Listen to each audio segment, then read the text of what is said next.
As always, we have a great webinar on tap, but before we get started, we do have a few housekeeping items we need to go over. First of all, today's event is being recorded, so if you miss any or all of the event, you will have the opportunity to access it later on. Following today's webinar, we will be sending out an email that contains a link to access the webinar on demand. And we are taking questions from the audience. So if at any time during today's presentation you have a question for our speaker, please don't wait, don't hesitate, just use your GoToWebinar control panel and submit your questions. And we'll take as many questions as we can near the end of today's webinar. And we also have 2 polling questions near the end of today's webinar, so please take a look out for those, and when they pop up on your screen, please be engaged and interactive and answer the polling questions for us. And finally, we are doing a drawing for 3 $50 Amazon gift cards near the end of today's webinar, so please stick around. Hopefully you'll be one of our big winners. All right, with that, let's go ahead and kick off today's webinar, which is 5 simple tips for troubleshooting your Kubernetes pods. Our speaker today is Guy Salton, who is a solution architect at CodeFresh. Hi, Guy, how are you? Hi, thank you very much. I'm great. Good. And excellent. Yeah. Well, I'm going to put myself on mute because I know you have a great presentation going, so I'm just going to let you get right to it. Thank you so much, and thanks everybody for joining. Hope this is going to be interesting for you. So as the presenter said, we're going to talk about 5 simple tips for troubleshooting Kubernetes pods. So this can be a great kind of session for like really beginners for Kubernetes, but also for people that started playing around with Kubernetes and experienced some issues with deployments, then hopefully this will be helpful for you.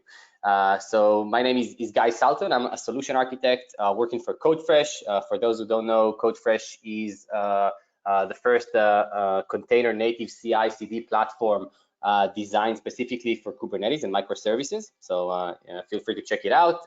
You have my email here as well. So if you want to send me any questions now or after the webinar, feel free to do that.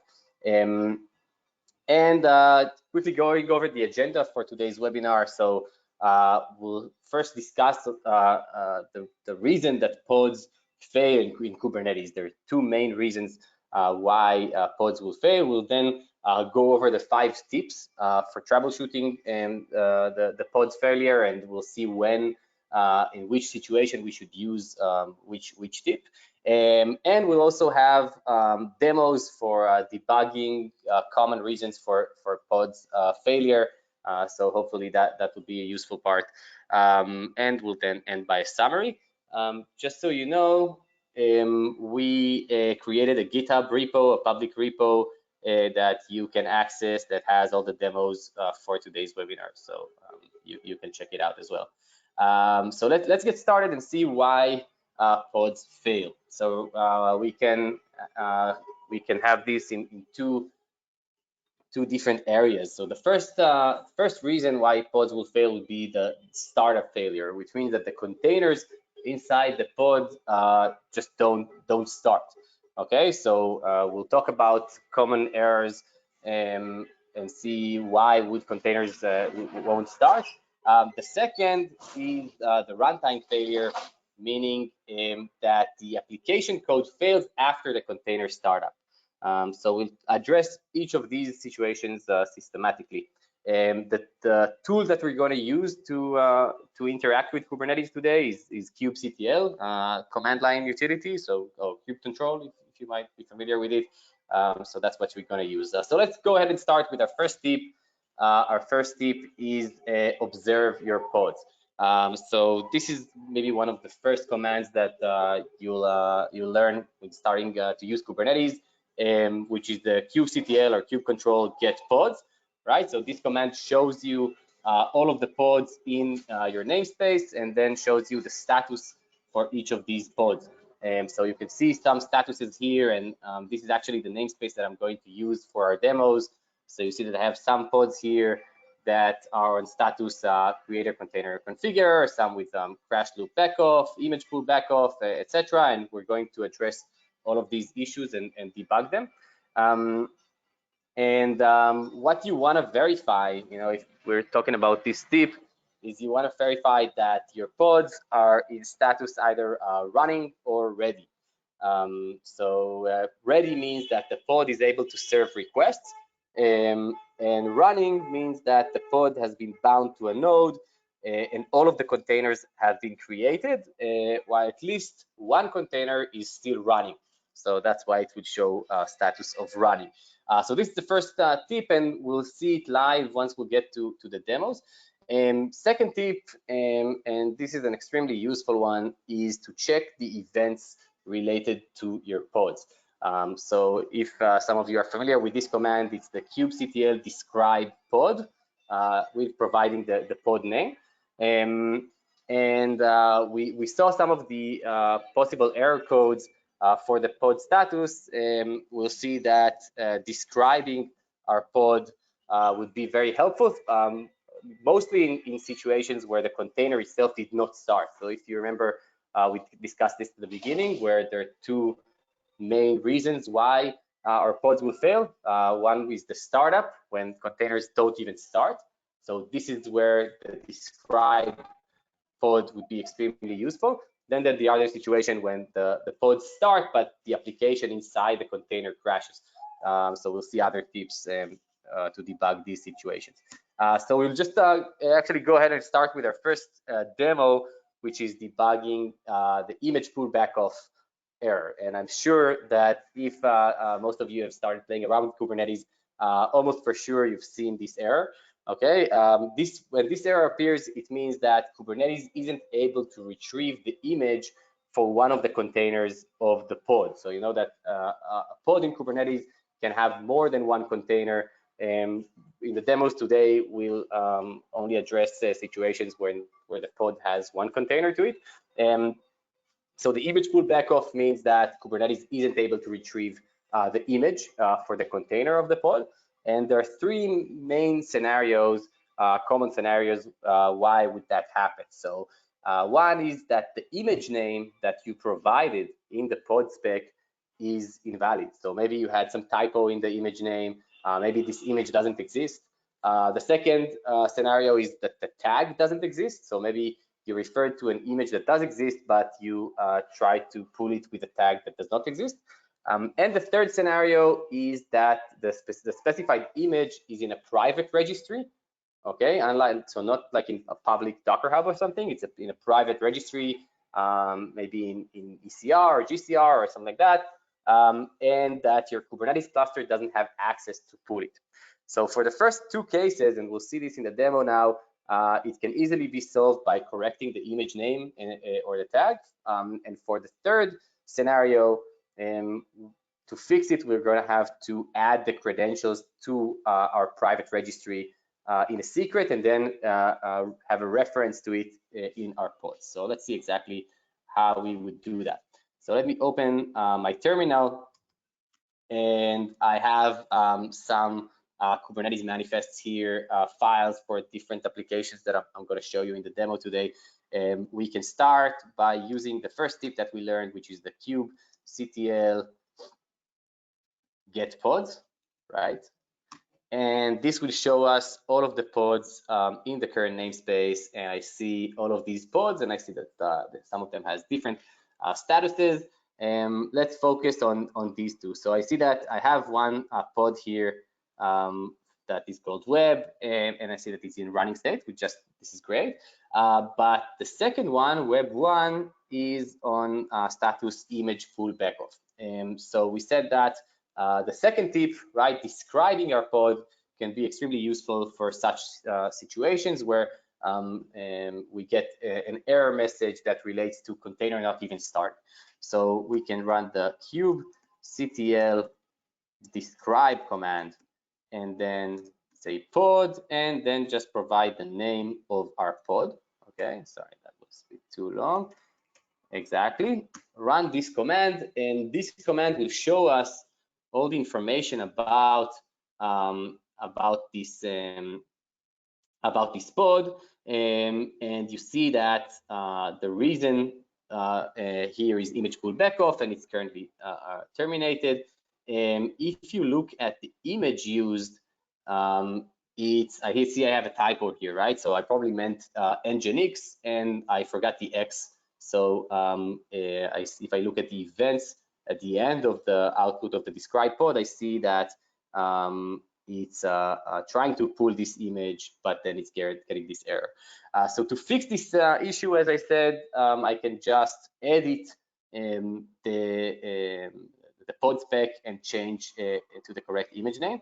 So let me clean the screen again and look at the pods. So I'm going to get this pod. I want to edit it.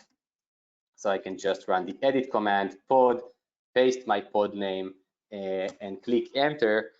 This will let me edit the actual pod and change the name of the image that I'm going to refer to. So I'm going here under spec containers, and I'm going to just add the X. And now this image should exist. I can save this pod spec, and you see that it's now edited. If I run the get pods command again, I see that this web1 pod is now running. So that fixed the issue. And very similarly, if you had the image name valid, but the tag wasn't valid, then it would be exactly the same, and you would just be able to see the error in the describe pod command, then edit the pod and change to the correct tag. Now let's see the third scenario, which means that, and I see here, this app, and if I run this again, you see that sometimes it changes, right? It showed this pod with the status of error image pull. Now I see that it's image pull back off as well, right? And if I describe this pod, so I'll run the kubectl describe pod, and I'll paste the pod name, and I look here, I see that the image that is trying to pull is not a public image. It's actually in a private Docker registry, and this is the image name and this is the tag, and I see that it fails on pulling this image, right? So this is the third scenario when I'm trying to pull an image from a private registry. So even though it exists there, the image name is valid, but Kubernetes doesn't have access to pull this image as it's in a private registry. So what I would have to do is provide Kubernetes with the pull secret for my Docker registry. I'm actually using CodeFresh for my CI/CD platform. So with CodeFresh, it's even easier. I can just go to my CodeFresh platform, right? So this is the CodeFresh account. And I can see all of my environments here, right? So it's full CI and CD platform. In the CD side, you can manage your environments like production, staging, load test environment. Here I see my environment here, and I see that it's in error state, right? And I can go and see my Kubernetes services, and I see that here, this is the EKS demo that I'm using for this demo. I see that under the tips webinar namespace, I have a service called my app demo, and I have 0 out of 1 replicas. And if I click on the status here, I see that the pod status is back off pulling image, right? It can't pull this image. So that's what we saw on the terminal as well. Now here I can go and actually edit this service. And I know that the part that is missing is the image pull secret. So I can just go and create a registry pull secret from the UI, choose the registry that I'm going to do it. It's the internal registry that CodeFresh provides. I'm going to click on create, and then I'm going to redeploy this. And if I look now, I search for my cluster, yep, I should see that it's now it should now have it. So you see now I have 1 out of 1 replicas, and if I look at the status, I see that the pod is now successful, and I can click on the endpoint and see that my application is running. So of course you can add this pull secret directly using Kubernetes API. This is just a bit easier to do as I'm using CodeFresh. So if I go and get my pods again, I can see that this pod that was currently on the image pull back off is now running, right? So we talked about image pull back off, and we talked about 3 different scenarios, and we were able to fix them. So let's go back to our presentation. Let's see another example. So the second example that I'm going to talk about is the run container error message. And this error appears when the container is unable to start. Okay, so that happens even before the application inside the container starts. So it still relates to the first kind of section of error messages that relates to issues when the container is not able to start before the application starts running. This usually happens when you have missing secret or config maps. Okay, so as you might know, Kubernetes best practices recommends passing application runtime configuration using config maps or secrets. This data could include database credentials, for example, API endpoints, other configuration flags. A common mistake that I've seen developers make is to create deployments that reference properties of config maps or secrets that don't exist. Okay, so this could resolve in the run container error message. So let's go again to my terminal and clean it up so it would just be a bit easier, so it won't be confusing. And I see that here I have a pod called config map pod, and the status is create container config error. So they actually changed the name of the error, right? So it used to be run container error. You can also see it as create container config error, right? It's pretty much the same thing. And we're still going to use the second tip that we learned, right, to describe the pod. So let's go ahead and describe this pod. So I'm going to write the describe pod and add the pod name. If I look here and I look at the last section of the events, right, I see that it explains what went wrong, which is the pod is attempting to access the config map named special config, right? But it cannot find it in this namespace. So this is the issue, right? So I said the run container error means that usually that we're missing a config map or a secret. So to fix that, we can create a config map, and then the pod should restart and pull in the runtime data from this config map. So let's go ahead and do that. So I can clear the screen again, and I can run the ll command to see all of my manifests here, and I actually have this config map special config. I can print it to the screen right now, so you just see how it looks like. Super simple, right? It's kind config map. This is the data that it contains. It's going to be named special config, and it's going to be deployed to our namespace. So I can just go ahead and run the kubectl apply -f to pass file. I'm gonna pass this config map file, right? So config map special config, apply it. Right now, let's see that it's applied. I can now run the kubectl get config maps command, and I should see it here, right? So I see it's the age is only 7 seconds, right? It's what we just deployed. So we have the config map here. If we now go back to running our kubectl get pods, and we take a look at this config map pod, we see that it's now on status completed. So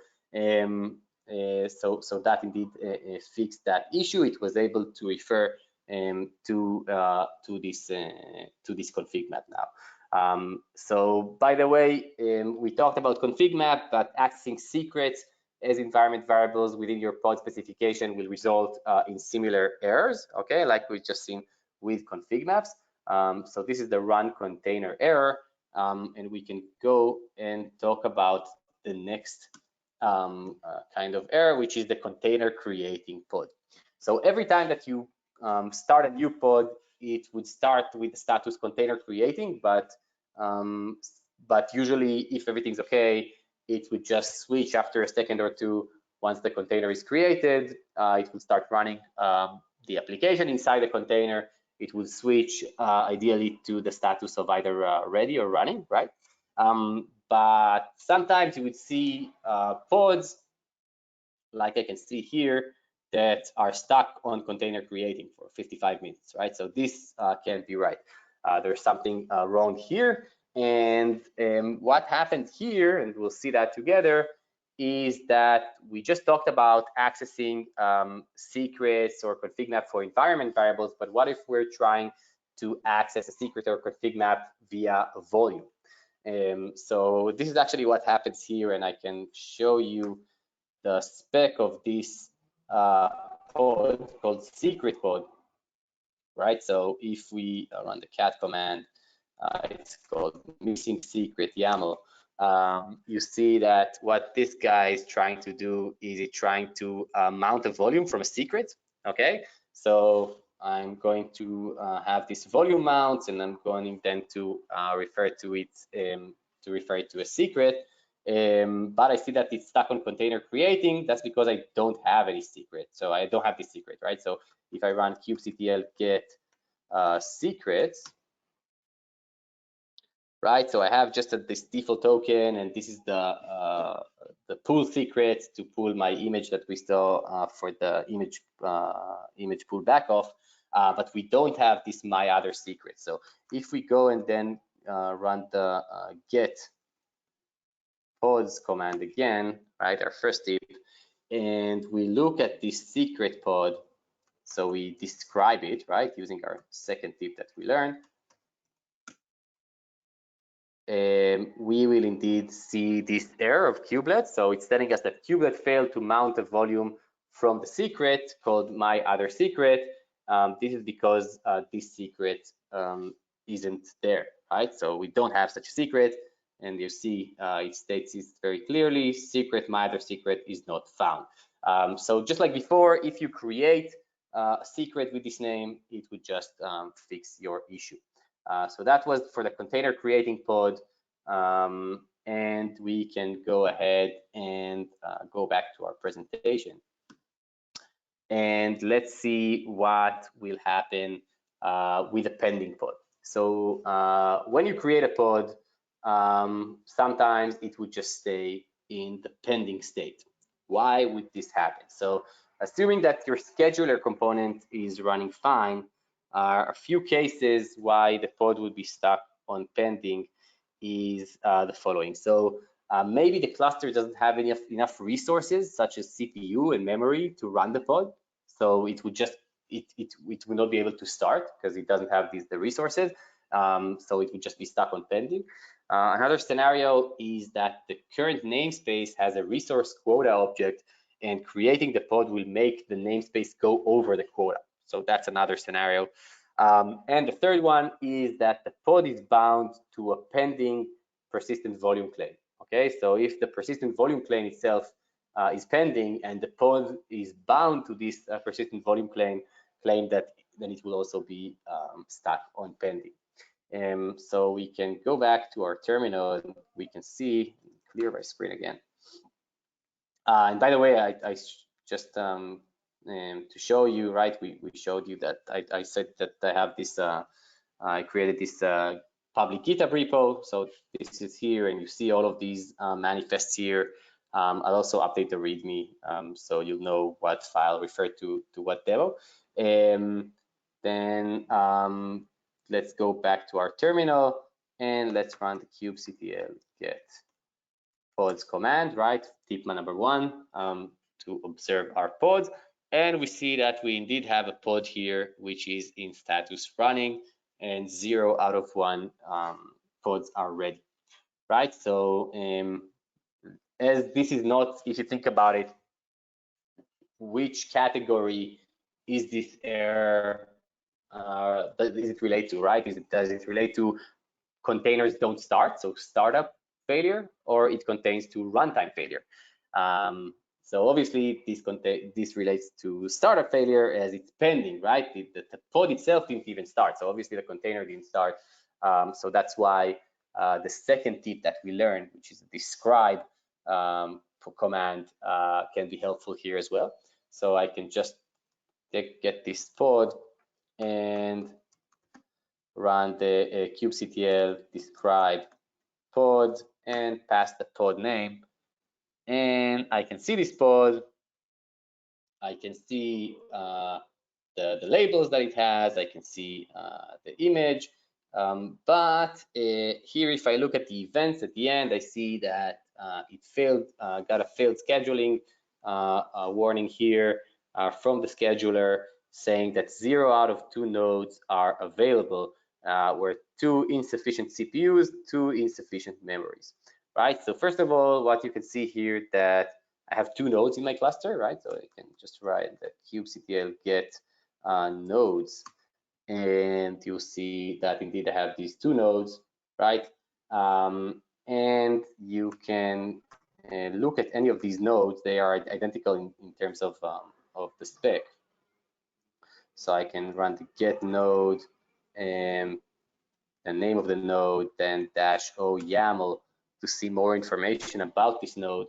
And here it shows me the operating system, showed me the kernel version, and I can scroll here and see the amount of CPU and memory, right? So I see that it has 2 cores of CPU allocatable, and it has 8 gigabytes of memory, right? Now, let's go back and describe our pod again. And if you see here in this pod spec, it tried to use a lot of CPU and memory, both for the requests and the limit, right? So as the request is over what each of my nodes can offer, so the scheduler would just say this pod cannot run on any of your nodes because and neither of them has enough CPU or memory. So to fix this, we can just change the amount of CPU and memory that we request, and also the limit. So to do that, let's go and search for, and this is the YAML spec for that. I can just go and open this, and I see that here under the resources section, I can go and change it, right? So I can go and say, okay, memory, I'll only ask for 64 MI, and I'll only ask for a quarter of a CPU core. And we can do for the limits, let's say maximum of 128 and maximum of a half of a core of CPU. So I can then save this spec, and then if I run the get pods command again, right? Get pods, right? So we have this pod still stuck on pending. Now instead of deleting it and then creating a new pod from my spec, I can just use the apply command of Kubernetes, right, of kubectl, to apply the changes. So after I save it, I can just run kubectl apply -f to pass a file, and I'll just pass this file that we just edited together, right? So I saved it here, and we can just apply it. And now if I run the get pods command again, I see that it's now running, right? So it was pending before, now it's running. And if I describe it again, so describe pod and provide the pod name, I can see that now indeed the resources section, both the limits and requests, was changed, and now the scheduler is able to schedule my pod on one of the nodes, right? So that was for fixing a pending pod, and again, not enough resources like CPU or memory. This is one of the reasons why you would see a pending pod. Other scenarios would be that the current namespace has a resource quota object, and creating the pod will make the namespace go over the quota. Okay, so that's another scenario. And a third scenario is that the pod is bound to a pending PVC, right? A pending persistent volume claim. So that was for pending pods. We got this figured out, and we can move forward. Okay, so let's present this again. And yeah, we finished with the demos on the first section of errors, right, where containers don't even start. now we reach our third tip for today, which is check your logs. Okay, so this is obviously another popular command in Kubernetes, which is the kubectl logs pod, then the pod name to see the pods of the logs of our pods, right? So now that we have the container started, we can see the application is functioning correctly by checking the logs. Now, let's see a common error that you might get for a container that started, but it's then immediately crashing, which is the CrashLoopBackOff status, which I'm sure that some of you have seen before. So this error, again, just to be clear, it's an error that occurred after the container has started. So it started as opposed to all the errors that we mentioned so far when the container itself didn't even start. Here it starts, but then it crashes. So why would it crash? Why would it reach this status of CrashLoopBackOff? So usually a container would crash immediately if one of the following scenarios happens. So one, if there is an error in the application inside the container that prevents it from starting, right? And we'll see an example of that. The second is if you misconfigured the container. What does that mean? So for example, let's say that the Docker CMD is exiting immediately, as maybe there was something wrong, or you have a missing CMD or entry point configured, and then the image is built, but it can't start, right? Because it doesn't know which command to run. And the third scenario is that the liveliness probe failed too many times. So for you who knows that you have the liveliness probe that you can add to check the liveliness of your pod to see if the application inside the container is running as expected. So you can configure it as you want. And then if the application doesn't meet the requirements that you configured in the liveliness pod, then it would just go into CrashLoopBackOff. So in such scenarios where you see a pod with the status of CrashLoopBackOff, you should try to retrieve the logs from that container to investigate why it failed. Okay, so again, CrashLoopBackOff, it tells us that Kubernetes is trying to launch this pod, but one or more of the containers is crashing or getting killed. So I know that we just mentioned the third tip, which is to see the logs. But even now, let's first go and see in the demo, see what the describe pod command returns for such scenarios. So I see that I have this pod here, and I see it's on CrashLoopBackOff status, right? So I'm going to first describe it. We're using our second tip. So describe pod, paste the pod name, and what you see here, so you see that Kubernetes is telling us that this pod is being terminated, right?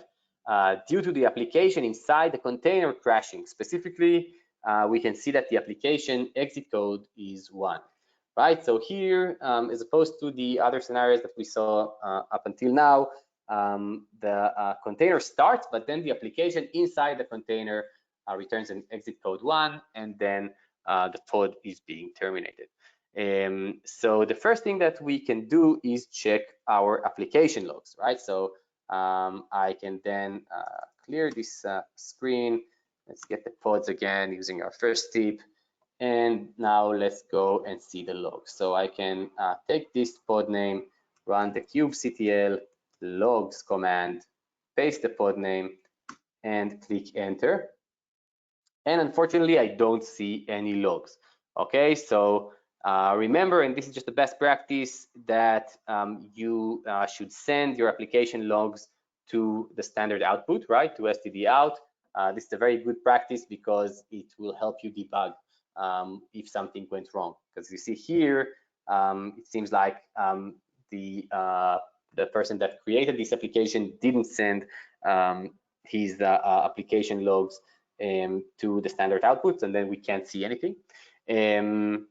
Now, what could also happen is that that possibly we're looking at a new restarted instance of the application, and we should also check the previous container. So what happens is that that if the log command produces no output, it's possible that the pod was showing a newly restarted pod, so we can check the previously dead pod.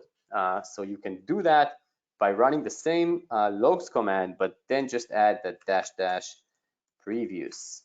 And this should show us the logs of the previous container that ran, but I don't see any logs here as well. So this means that this application is just not sending logs to the standard output, which is a shame, right? You should try to do that.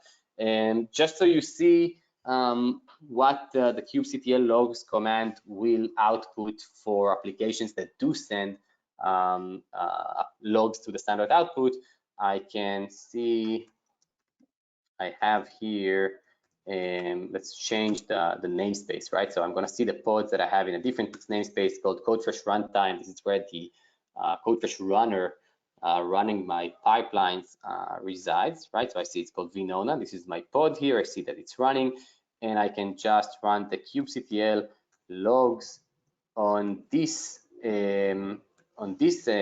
pod. And again, I just have to mention the namespace that I'm using for this pod, and then it shows me the logs of the application, right? So this is an example of an application that does send the logs to the standard output.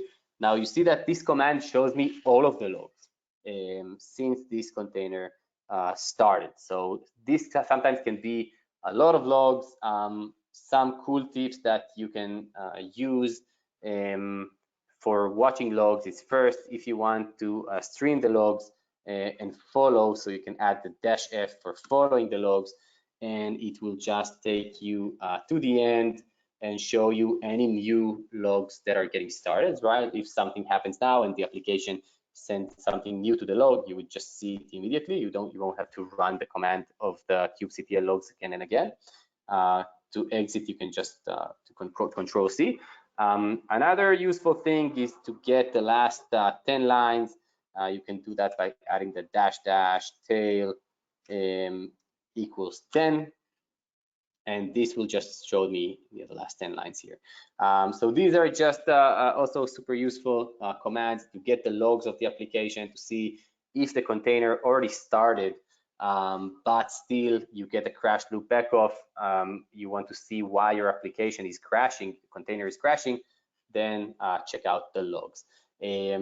Going back to the presentation, let's see our fourth tip. Getting closer to the end of this presentation, is running the sh or bash directly in your pod. So why would you want to do that? When would you want to do that?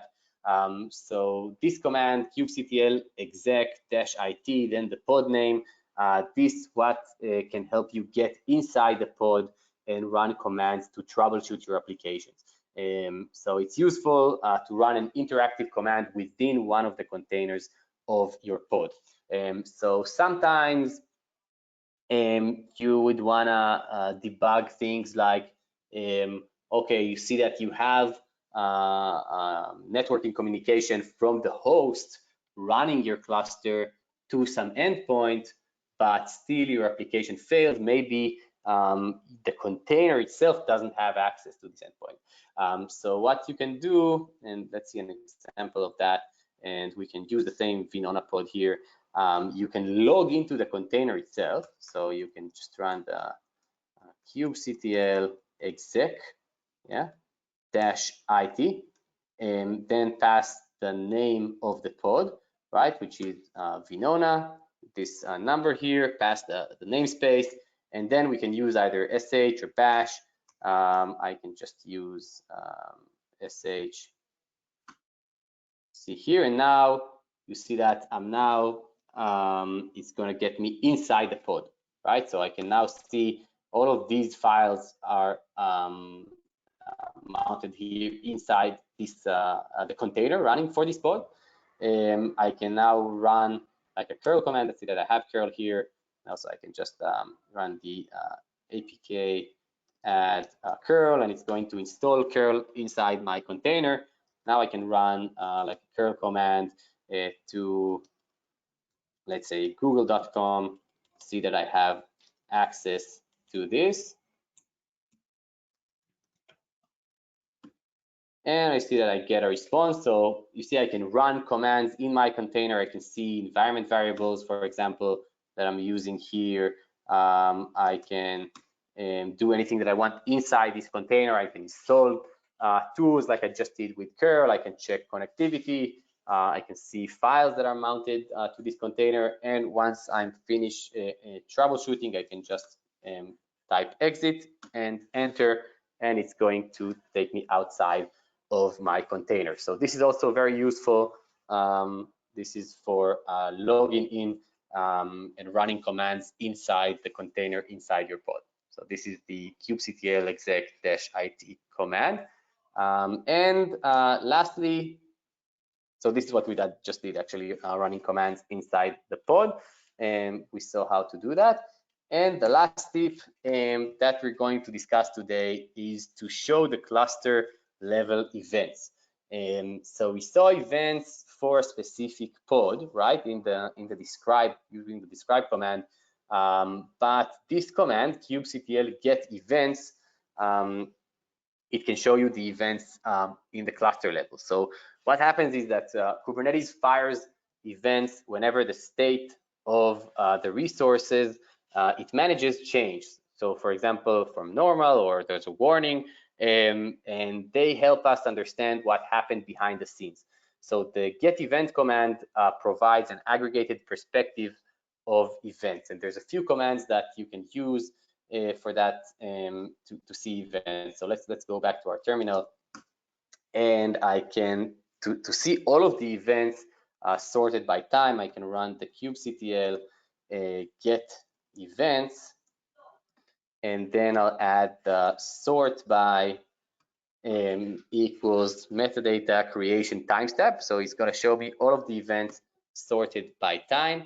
And if I run this command now, I can see, so you see everything that happens during our webinar, actually, right? So you see that I saw that I had a pod that failed here 31 minutes ago with the image pull back off.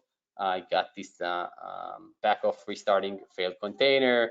Then I saw this node that failed to, this pod that failed to schedule pods because of insufficient CPU and memory, all that stuff. I see that there was a container here that started, here's a container that was created, etc. So I see all of the events here, and I see which of them is of type warning and which of them is of type normal. If you want to see, for example, only the events for warnings, you can run the kubectl get events and just have the field selector involved object, wait, not this one, field selector type equals warning. So it will show us only the events of warning, right? You can do the same, of course, for normal. So that's for using events. Again, also a useful tip to see what happened in your cluster. So to summarize, and this is the things that you should remember from this webinar. So if the pod didn't start, so the container didn't even start, always try to run the kubectl describe to see the events. So we saw errors like image pull back off, where the image couldn't be pulled by the cluster. Maybe the image name was invalid, or the tag was invalid, or we saw that maybe the image was on a private registry and the cluster didn't have access to pull it. We saw, for example, the container creating status, where our pod were stuck in container creating or pending. So the pod didn't even start, the container didn't even start, and then describing the pod really helped us with understanding what was the reason for the failure. Then for scenarios where the pod is crashing, so the container starts, but then it immediately crashes, this can mean that the application running inside the container is crashing. So like we saw, for example, with the exit code 1, So for that, and remember, this is a good practice, always have your application logs sent to the standard output, right, to the std out, and then you'll be able to see the logs when running kubectl logs, then followed by the pod name, obviously, and you can see only the last 10 lines of the pod of the log. You can follow the log with the -f, and finally, if you need to run commands inside the pod, inside the container to be correct, inside the pod, you can use the kubectl exec-it, then the pod name, to get inside the pod, install tools inside it, run commands inside it, see if it has network connection to the endpoint that you expect it to have, etc. So that is the end of my presentation. Thank you very much, and I think we are ready to take some questions now. Yes, we've gotten a lot of questions in so far, but there is plenty of time. If you have a question for Guy, please go ahead and use your GoToWebinar control panel, submit your question, and we'll try to get to as many as we can during the question and answer period. Okay, first question here. Sometimes you see the age not updated as with the pod starting web 1-85. It is reporting 9 days while it just started. Why is that? I think that was during one of your demos. I think your first demo, perhaps. Yeah, let's see. Interesting. Let's see the get pods. Yeah, so I see the age. Yeah, you're right. For this guy, because it just restarted, I guess, right? Because you see that this we didn't even touch, right? It was still running. And this guy is, I didn't really delete the pod or anything. I just edited the running pod and just changed the image. So it just restarted here, and then the age just kept the original age. Okay. All right, great. So next question then, for CrashLoopBackOff, does the pod keep retrying? If I fix the deployment or workload resource related, would that reflect back on the existing pod, or should I delete them? Yes, so so it keeps retrying. You see, even for example, for this guy, you see that it already tried to restart 595 times, and every time. Sorry. No, that's all right. Go ahead. Yeah. So every time it gets this exit code 1, and it says, oh, you know what? Maybe I'll try again. So it restarts again, still gets this article 1, and then that's why the status is still CrashLoopBackOff. But if you fix it and you edit the pod like we did for this guy, you edit this pod, you change something in your Docker file or whatever, then it should automatically get the changes, and you don't have to delete and recreate. All right, great. Next question. Do you have to be in system namespace to get events? Yeah, good point. So here I'm an admin of this cluster, so that's why I can see things like get nodes, right? So I can see the nodes of the cluster, which is something pretty sensitive. Obviously, if you're working in some organization and you have a production cluster or some cluster where you don't want everybody to have access to all of the resources, then you can limit their user using a service account to access and to have ability to access only specific things. So like the get nodes, I think is only available if you have a cluster role and not a role per namespace. I think that also the get events is probably also available only if you have the cluster role kind of role for your user. Yeah. All right. Pretty sure. Okay, then. Plenty of time for questions, guys. We've got a ton of them in already, but yeah, if you have one, go ahead, send it on in. Next question here. When you change the code in the YAML file, it directly reflected in the terminal where you just executed the apply command. How did it reflect there in the terminal, and how did you automate it without uploading those files? So first, I think I did that, for example, for the resources guy, right? So let's run the kubectl get pods command, and we can even do that together again. So I see that this pod is currently running, right? So there are two ways to change or to fix your pods. One would just be to run the kubectl edit command, and then, then say pod, and then paste your pod. And here I can scroll down here, and I can see my resources. I can go and change them from here, right? And then obviously it would be reflected because I'm editing like a live pod, but this is not what I did in the demo, right? So I can exit here.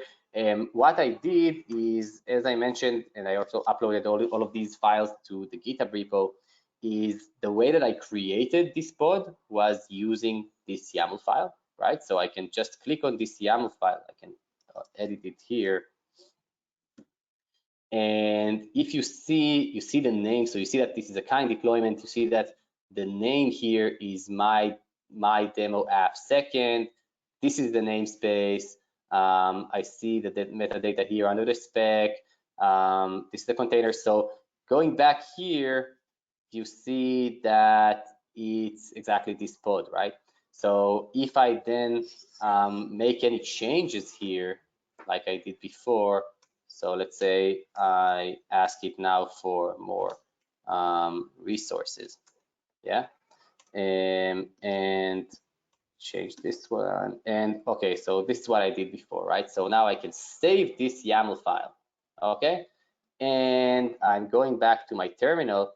I can now, if I go here, I see that, so this is the YAML file that I changed. I changed it, and you can see here in the time that this is the last time that it was updated, just right now.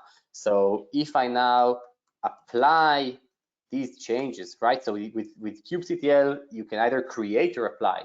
So create will create a new resource. Apply would check also if there's an existing resource with the same name, it would just apply the changes, right? So you don't have to delete it and then create it again. You can just apply it. So if I now apply this guy, right, because this YAML file was already changed, and I run the get pods command again, and I see that now it's pending, right? So this is how I do it. I just edit the YAML file that points exactly to the name of this pod, and then once I apply it, it will make changes to this running pod. Sorry, this guy. All right, great. Quick time check. We're about 7 minutes to the top of the hour, so I think we have time for one more question, which is, what is the difference in using apply command versus replace? Good question. I'm not sure. I think that apply would check and leave all the fields that are still identical. Like for example, you see the only thing that I changed once I ran this command, I only changed these fields, right? The CPU and memory for the requests and limits. So I think that apply would just leave all the rest as is, and we'd only replace, we'd only apply the changes that I made, while replace would just discard like the existing YAML completely and would just take a new one. So that's what I think. But to be honest, I'm not sure. I usually use apply, and yeah, not super sure about replace yet. Okay, yeah, all right. I can answer this. So hello everybody, I'm Kostis. I also work with CodeFresh. Replace deletes the resource before applying the changes. Apply works directly in place. That's it. All right, great. Glad. Thank you very much for that, Kostis. And I hope that answered all the questions regarding that. We are about 6 minutes to the top of the hour, so let's throw one more question in, and then we'll close it out. For interactive sh/bash troubleshooting, what if the container does not have sh/bash? Good question. So we can actually see, yeah, what would happen if I use, let's look at the exec command before, right? So I used sh. Let's try to use bash. And if it doesn't have bash, then it would just throw, oh, so this guy has bash. But if it doesn't, it would just throw an error saying, I can't run bash here because I don't have bash. sh you would usually have, but there could be any kind of command that you could potentially run in your container, like any shell that you can spin up. Then it can be bash, it can be sh, it can be other things. So just make sure that you use something that is available within your container. sh would most of the time, 99% of the time, you would have, or I think maybe all of the time for Linux-based containers. Yeah. All right, great. Well, we're about 4 minutes to the top of the hour, so I'm going to have to close out the question and answer period. I do want to thank everybody who did submit questions, and if we get to your questions, please know that the folks at CodeFresh will be getting a copy of all of the questions, and I'm sure they'll be more than happy to follow up with you offline. So fear not, your question will be answered. And I stated at the top of the hour that we would have 2 polling questions. So I'm going to push the first one out here for you. If you go ahead and take a look at your screen, the polling question should be showing up right about now. Did this webinar meet expectations? So yes, that was awesome. Yes, that was what I expected, or not exactly. So go ahead and make your choice. And then we'll close this one out in about 10-15 seconds, and then I'll throw the other one up there, and then we'll do the drawing for the $350 Amazon gift cards. Okay, looks like we are almost there. Okay, all right, I'm going to go ahead and close this one out now. And moving on to our next poll. Just launched it there. Do you want to try CodeFresh? So go ahead and select from the following choices. Yes, yes or no, not right now. Let's schedule a one-to-one to help me get started. Lots of great choices here. So we'll go ahead and keep this up for a few seconds and let you guys make your decision, make your choice, and then we'll go ahead and do the Amazon gift card drawings. Actually, I'll go ahead and leave this one up, and we'll go ahead and do the gift card drawing. And that way we're not wasting too much time. Okay, our 3 winners for $50 Amazon gift cards are Jeff O. Congratulations, Jeff. Stephen L. Congratulations, Stephen. And our final winner today is Vanessa K. Congratulations, Vanessa. Jeff, Stephen, and Vanessa, we will be following up with you after today's webinar. We'll send you out an email that contains the information regarding your Amazon gift card. So check your inbox for that. Okay, I'm going to go ahead and close this last poll. And you could see on the screen there is the ability to schedule one-on-one with an expert on the CodeFresh website. So feel free to do that, guys. Guy, I want to thank you very much for such a great presentation. Lots of good information, and honestly, judging by the number of questions we got from the audience, very, very well received. So very, very good presentation overall. Thanks so much. Appreciate it. Sure, thank you, and thanks everybody for joining. And again, you have my email address there at the bottom of this slide, so feel free to ping me for any questions about Kubernetes, CI/CD, anything at all. I'm happy to help. All right, great. Also want to thank the audience for joining me today. This is Charlene O'Hanlon, and I'm signing off. Have a great day, everybody.